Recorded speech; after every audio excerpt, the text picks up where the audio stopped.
সকল যোগানুরাগীদের জানাই শুভেচ্ছা। আজ আমরা শিখব পদ্মাসন এবং পদ্মাসন সম্বন্ধে গুরুত্বপূর্ণ কিছু তথ্য। আমরা আগের ভিডিওতে জেনেছি আসন কাকে বলে, আসন কত প্রকার। আজ আমরা ভিডিওর মধ্য দিয়ে পদ্মাসন সম্পর্কে বিস্তারিত জানব।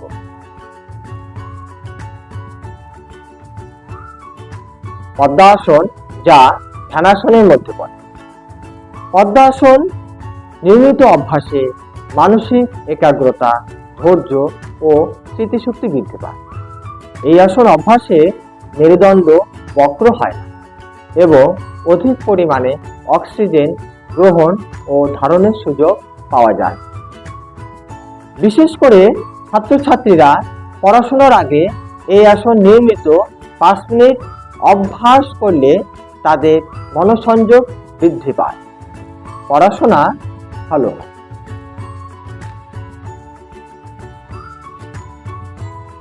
প্রথমে সোজা হয়ে পা মেলে বসতে হবে, হাঁটুর উপরে হাত দিয়ে হাতের কোণায় সোজা রাখতে হবে, একদম টান টান।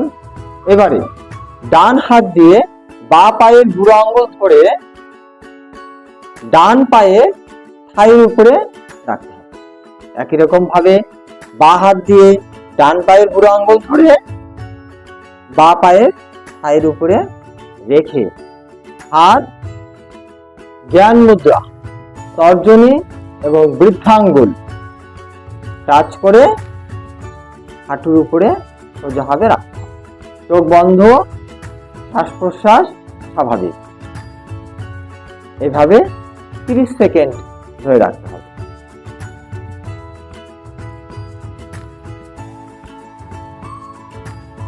আমাদের ধ্যান রাখতে হবে পদ্মাসন আমরা যখন করব তখন আমাদের দুটো হাঁটু যেন একদম লেগে থাকে।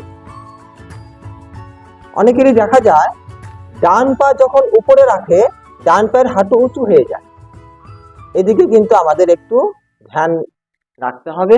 আর পায়ের পাতাগুলো অনেকে আমি দেখেছি অনেকের থাই থেকে পা বেরিয়ে আসে, সেটা কিন্তু করা যাবে না।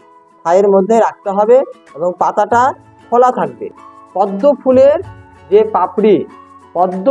পাপড়ি মতো পায়ের দুটি পাতা।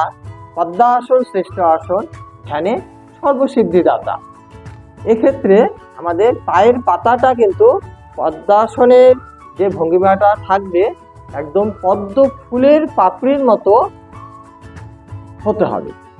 এবারে আমরা হাত সোজা করে দেব, কিভাবে ছাড়ছে।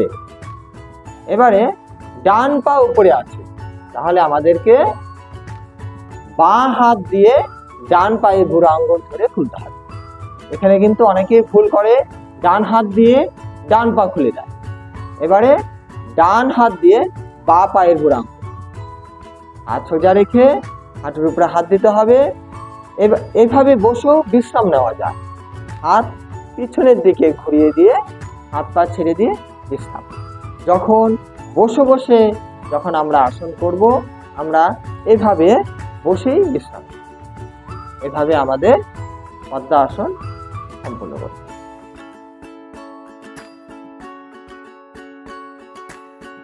এবারে দুটো কথা বলবো। অনেকেই আছে পদ্মাসন ঠিকভাবে করতে পারে, দুটো পা থাইয়ের উপরে তুলতে পারে। সেক্ষেত্রে তারা কিভাবে করবে? বাবু হয়ে বসবে। বসে ঠিক পদ্মাসনের যা নিয়ম এবং বুড়ো আঙ্গুল হাত সোজা রেখে বুড়ো আঙ্গুল আর তর্জনী টাচ করতে হবে। একই রকম ভাবে পদ্মাসনের যেটা নিয়ম, এইভাবে বসে সে পদ্মাসনের উপকারিতা পাবে। এইভাবে যে বসে আছে এই আসনটার নাম সুখাসন। এভাবে কিছুদিন অভ্যাস করতে করতে তার পা অটোমেটিক স্বাভাবিক হয়ে যাবে। এবারে সে ডান পা উপরে দিয়ে দেবে।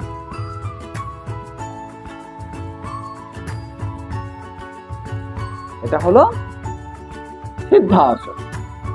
তারপরে অভ্যাসে আরো পা ইজি হয়ে যাবে, তখন পাটা একবারে পদ্মাসনের ভঙ্গিমায় চলতে কোনো রকম অসুবিধা হবে। এভাবে আমরা ধীরে ধীরে পদ্মাসন সম্পূর্ণ করতে হবে। হারার নিয়ম যেরকম ভাবে দেখানো হয়েছে পদ্মাসনে একই। আজ আমরা পদ্মাসন শিখলাম এবং পদ্মাসন সম্বন্ধে কিছু ধারণাও জানতে পারলাম।